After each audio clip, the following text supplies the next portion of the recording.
Hello, everyone. I'm Jamie Yukas. The death toll continues to climb in Ecuador from a massive 7.8 magnitude earthquake.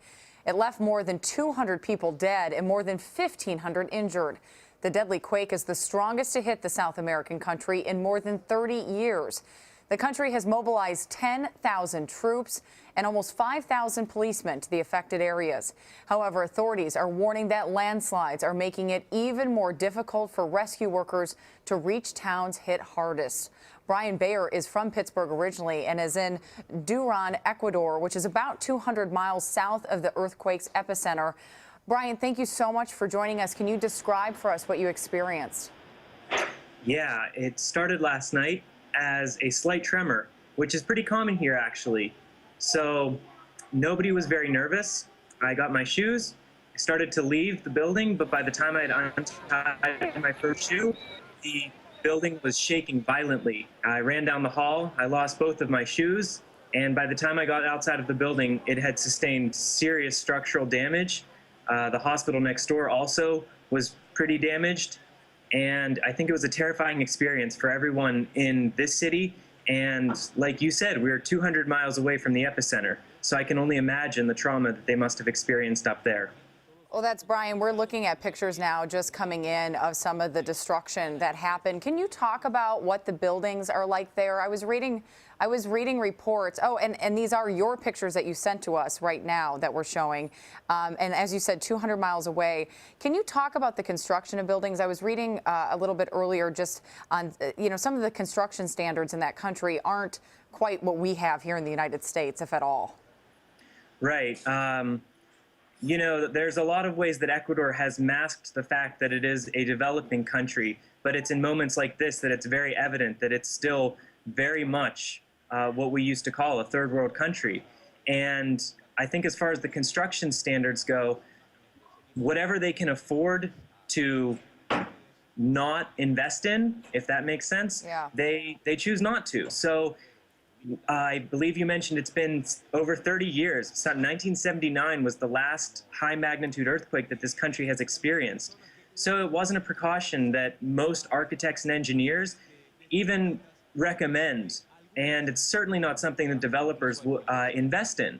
So where you see other countries like Japan investing in buildings that can withstand this, in Ecuador we largely have buildings that are brick or concrete. They're huge weight bearing, and the standards very clearly from what I've seen are just not up to par with what you need to face an earthquake like this, especially considering that most of the concrete is just reinforced with rebar. It's not, there's no retrofitting or anything like that.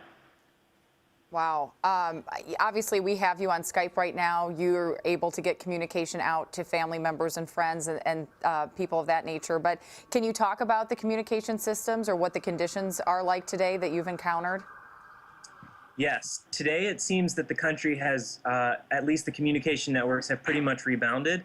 I'm in an outlying part of the industrial city, which is Duran, and so the fact that they have good internet here is indicative that in most of the country, other than where the earthquake actually was strongest, that the systems of communication are pretty strong. Last night, there was a period of panic where for about 20 or 25 minutes, there was only an emergency signal on the main carrier, which is Claro.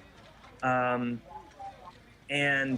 I imagine that that was the same way in the other carriers because everyone I tried to contact was out of reach. And just like in the United States, those are bundled packages. So when the phone lines are down, that includes the internet as well. And communication is very stressed. And I think that that's what caused the most panic, is people trying to figure out if everyone that they loved was safe.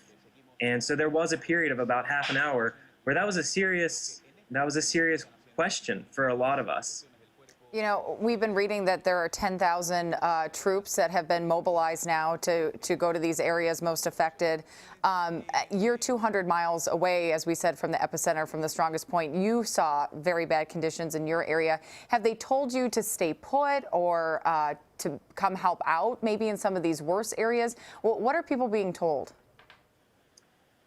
That's the distribution of information is one of the things that's most difficult in this country. Everything is heard through the rumor mill. A few people listen to the radio, a few people watch the local television stations, but it's very hard to get good information.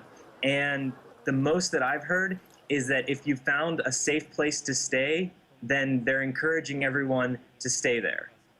Well, Brian Bayer, thank you so much for being with us. Glad that you're safe. Appreciate you being with us today. Thank you for having me.